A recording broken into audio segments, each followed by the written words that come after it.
Hello, Warrior family. This is Mrs. Chisholm. I wanted to do a quick video. First of all, just to say hello and just check to make sure everyone's doing okay. I know that this is a very challenging and weird time for all of us. And I just wanted to compliment everybody and just say how wonderfully you all are handling the situation. We've had lots of conversations in staff meetings about how well you all are handling this, and you're just amazing. And I just keep thinking of you're going to have some great stories to tell in the future about COVID of 2020. 20.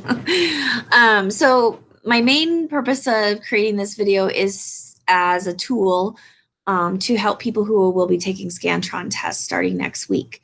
So I know most of you have taken the test already, but I do know there are some of you that this might be the first time or maybe only the second time you've taken this assessment. So I wanted to give you a walkthrough of how to navigate the website, how to get on, what you need to do if there are some problems, also some tips on you doing your best, because that is the point of the test, is you doing your best. We want to see how you have done throughout the year. We want to see the growth you've made from all the wonderful information you have learned. And this is our chance to see that. So with that being said, I'm going to share my screen, and that way you can see everything that we are doing, or that you will be doing once it comes time for the test. So what you will be doing in this test is you will be going to the Scantron series performance website. So you can either type in Scantron performance series test. See, I typed it in a couple times. And then you'll click on this one, which is called Scantron Performance Series is the website. The actual address is performanceseries.com. So you can either search for it or you can just go straight to that address. So you will then, once you come here, you will click on the student login. No need to click on these two over here. This one is more for a situation where we lock down computers, and we're not doing that obviously, and then staff login. So as a student, you will click in on the student login. So normally you won't start in the student ID. I'm going to back us up so it does start with your site ID. Now this is important to know which site ID you need to enter, because it will either ship you to the elementary side or the junior high school side. So for example, you might want to write this down.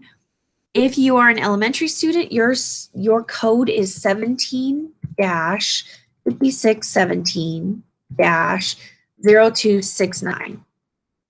That is for elementary.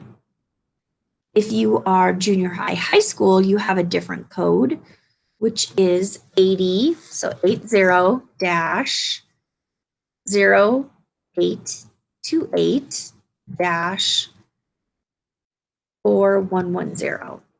Okay, you do need to include the dashes in order to get to the correct site ID. So for today, the student I'm using is an elementary student, so I am going to put in the elementary site ID for today. So once I have put that in, I will click next. And then this leads me to my student ID. The student ID that I use here is your 2505 number. So if you do not know that number, please reach out to the teacher that has been communicating with you about Scantron testing. They received an email with that information on Thursday. So that should be there in their email. For today, I'm going to be borrowing an ID legally. I asked the student if it was okay if I could use his ID, and so I am going to type in the ID of that student. So I will put that in. This one does not have dashes. You'll just go, so once you have it, you'll click sign in, and then I'm using Carter Roberts. So it'll ask, your name needs to appear here. So if your name is here, obviously go ahead and click yes, but if it for some reason pops up a different name, click no, and then you will just have to go back in and put in your ID correctly. So again, I am going to pretend that I am Carter today. So I'm going to click yes, and then I should get to this screen right here where I select my test. So the way that the tests are shown here is the order of how we will take the test, which is kind of convenient. So Monday we will take math. Tuesday, we will take reading. Wednesday is language arts, and Thursday is science. So we are asking that you only take the test on math for Monday, and then only Tuesday, Wednesday, Thursday. So for example, I will click on math. So that's where I will, and this screen is, will have someone talking to you, and it will say, if you hear this audio, click the check mark. Obviously, if you get to this screen and you don't see anything, you would click no. So I'm going to click yes because I could hear it. Now, here you have a choice. You can either, continue to go to the test, or you can play the video. And once it gets here, this kind of gives you a little overview again. You are more than welcome to watch that before, that's fine. Or you can do some practice test questions. If you choose to not do one of those, you can just go to start my test. And today, because of time reasons, I'm just going to go straight to starting my test. So I will click yes here to begin the test. So this brings me to this right here. So I will solve the problem like I normally would in a normal situation. So as I go through that, I would, select the correct answer, and then I will, then I'll click to the next example. So let's say I click this, and it doesn't tell me right then and there if it's right or wrong, but I will go on to the next test. I will record it. Then I will continue on with my test. And that's kind of what it will look like. Now, if you stop your tests, maybe there's an emergency, you can do that. It will save your test and it should take you back to where you were at that point. So that's kind of nice to know. Also, sometimes there may be a glitch in the system.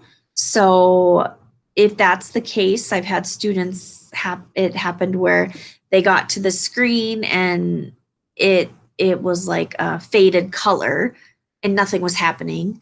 One suggestion that I make to students is click the refresh or the reload page.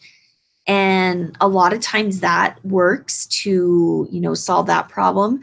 Sometimes we've even had students log out, like completely X out and log back in. And that has also helped too.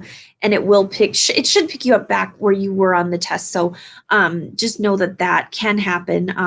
And those glitches are, sometimes it can have to do with, the internet provider. Sometimes I think it's from the information or the Scantron's own site. So that's one thing to just keep in mind as you are doing this.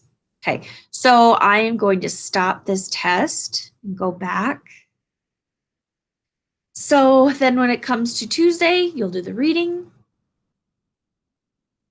So again, yes, start my test. And again, the reading test is going to be a variety of things from vocabulary to reading comprehension questions, all of those that you can possibly go through. So that just kind of gives you an example of what it will look like. Okay, do I want to return? No, I don't. All right, so again, then language arts and then science. A couple of things to keep in mind as you are taking this test. It's really important that you do your best. Like that is the main purpose of the test. We want to see what you know. This is your chance to kind of show off and show us everything you've learned this year. We do measure the growth that you had from the winter test to this test now. And so that will give us some valuable information. It will also give your teachers valuable information so they know how you did, the improvements you've made. It also helps them, change up their teaching or tweak their teaching. It gives them a chance to know what needs to be worked on for the following year. So definitely take your time. Another thing, grades 6 through 8 can use a 4-function calculator, and grades 9 through 11 can use a scientific calculator.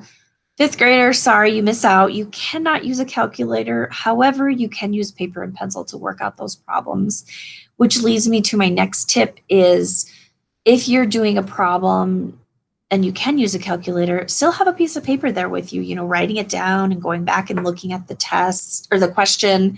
Once you've completed, check your answer, then go back and maybe rework the problem again. Maybe you get a different answer the second time. Maybe you missed a step or you forgot to carry the one. Who knows? It's hard to say. So that's a step to figuring that out. Another thing is really important. It's okay if you take little breaks, even if you take a little mini stretch break where, for 30 seconds you stand up, you stretch, or you go use the restroom, you grab a drink. That's, those little brain breaks are really helpful and can keep you going, especially if you're finding that your test continues on and on and on and on. Some of you taking this test, that for some of you, you're on the test a lot longer, and some of you, your test ends quickly. And it depends on how you're answering the test, and that's what determines how long the test is. So I can't really say, oh, the reading test is an hour or the math test is 20 minutes. It depends on your progress. So if you are, doing well, it is going to continue to give you up your level of questions it's asking. Also, on that note, if you are going through the test and you are just clicking B, I want to get done, I want to be done with this, I cannot stand this, that will also send me an alert. So I will get an alert that your test has been spoiled, which means it's been canceled. And so if I see that, I can also see how long it took you to take the test. So if I see a reading test is taking someone 5 minutes to take, there's a pretty good chance that I'm going to be giving you a call or email and letting you know that, I spoiled your reading test and you have to start over and you have to take your time because you're not going to get it done and get a good score and show your growth that you've made in 5 minutes. It's impossible. So keep that in mind. Another thing that's really important, charge your computer. There is nothing worse than having an important test going on or a meeting or whatever it is, and all of a sudden you get the death screen of your computer's going to shut down in 15 minutes if you don't charge it. And I always find that amount of time is always a lie. It's a lot quicker. So make sure you charge your computer. I usually just leave mine plugged in, charging all the time, just to avoid that situation.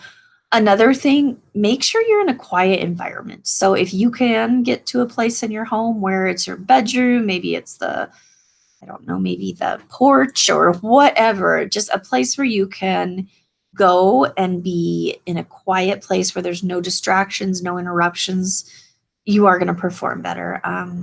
I've had students who test better when they have some music playing, and that's fine. If that's what helps you stay focused, that's great. Some people need complete silence. That's totally your preference, but do what you can to make sure that you are in the test environment that works for you.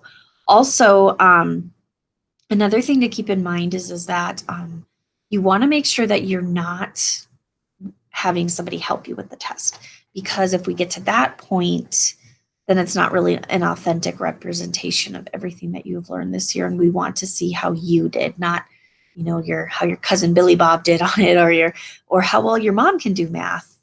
We want to make sure it's you. So you need to be the one taking the test. So I am going to, at this point, stop sharing my screen, I think.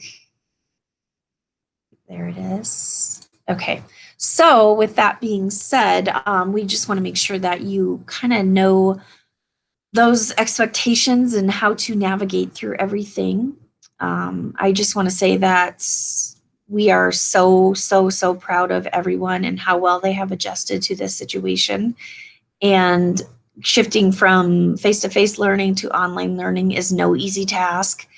Online learning is really difficult, and it requires a lot of self-discipline and a lot of extra work on your part as well as the teacher's part. So I know that I can safely say every teacher here in our building is appreciative of all your hard work that you have done.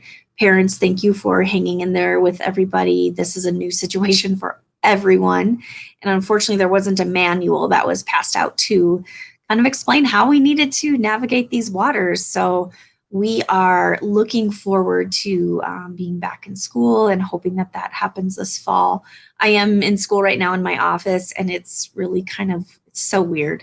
It's weird being here and not hearing kids in the hall or having somebody stop by to say hello, and just seeing everybody's face and just hearing the laughter and the excitement. So I am really looking forward to when we can be back in school. And it's kind of it's fun to hear students say, I will never complain about school again. So I'm going to make sure I hold that to over some people's heads. You know who you are. But have a great weekend. If you have any questions at all, please make sure that you are reaching out. You can get to me through my email at school. I can't remember if I mentioned that in the video at the beginning, but it is cchsum@weldonvalley.org. Or you can text me. This is a text number that I have that also comes directly to my computer, and it is 408-753-5165. So either my email or that number can get me. I plan to be on my computer all day, Monday, Tuesday, Wednesday, and Thursday next week, just monitoring what is happening and seeing how the tests are going. If there is a problem, I will reach out to you or your parent to hopefully get you back on track or get everything figured out. So do your best, and use some of those tips. Don't forget to charge your computer. That's really important. Make sure you have paper and pencil to help you, and just do your best to rock the test. All right. Thank you so much for watching the video. If you have any questions, please let me know. Have a great weekend, and we will see you all Monday. Bye-bye.